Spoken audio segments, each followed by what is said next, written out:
Hi, this is Mike Wolf here at the Smart Kitchen Summit with one of my favorite people to come to the summit and talk is Johnny Gray. Johnny Gray, you have a couple hats you're wearing this year. Tell us about it. Yeah, well, I'm always talking about my passion ideas about kitchen design, but this year I'm also wearing another hat. I'm a sort of a design ambassador for the National Innovation Center for Aging, shortly known as NICA, because it's such a long phrase. It's a sort of kind of startup between the University of Newcastle and also a new concept with what I've been working on for a long time, which is designing a 4-generational kitchen. So this is a way of looking at kitchen design and creating a completely new standard by which all members of the family, all ages and abilities, can enjoy being in the kitchen and are supported in all sorts of ways. Well, that's great. And you think a lot about how aging is impacting kitchen design. I think a lot about that as well from a technology perspective. But talk a little bit about this concept of a 4G kitchen, what it means, and how we're moving towards that. Well, in spatial terms, we need much more flexibility. So we might have rise and fall mechanisms. We might have a kind of distributed kitchen. We can see from the summit here today that there's a very big move towards basically freestanding appliances. They're going to get even more freestanding. They may even be cordless in the future. So it'll be very interesting. We won't be cooking in one location, which frees us up to do lots of exciting things. I'm really interested in sociability. I'm particularly interested in a new kind of concept of using tables. And thinking of kitchen design, the primary part of it as being a series of different tables, different heights, and maybe flexibility. And I think you'll be surprised to see what kind of impact that has on the kitchen. It'll make it even more like a kind of relaxed, casual kind of living space in the future. So there's these trends there's demographic trends, which I think is creating these things like more social kitchens. There's also technology trends. You look at the intersection of both, I would imagine, and how that's impacting design. Well, certainly in aging.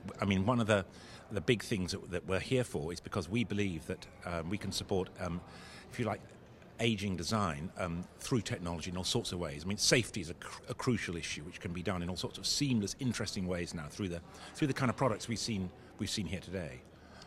You know, you were pretty iconic in terms of thinking about the model of the kitchen, 80s and 90s, and you were very influential. How has that job changed, looking at trends in the kitchen? Are we seeing accelerating change, or are there certain things that you've seen happen recently that are exciting to you? Talk a little bit about kind of how that's changing. I really think we are at the most fantastic moment in kitchen design right now. We've won the battle.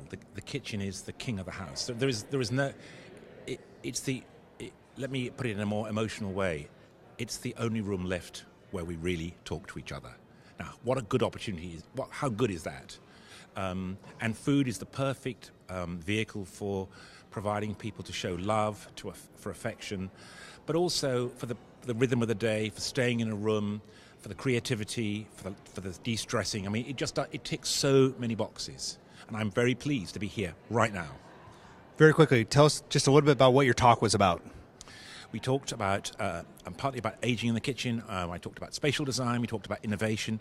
We're really interested in building a prototype kitchen here, bringing in tech guys, bringing in the spatial guys, bringing in the aging guys. And I hope maybe next year when we come, we can talk to you about the progress we're going to make. But we're going to kind of create a startup, and we'd like to involve as many people and many companies who are interested in this wholly new idea, the fourth generation kitchen. Where can people find out more about what you're doing?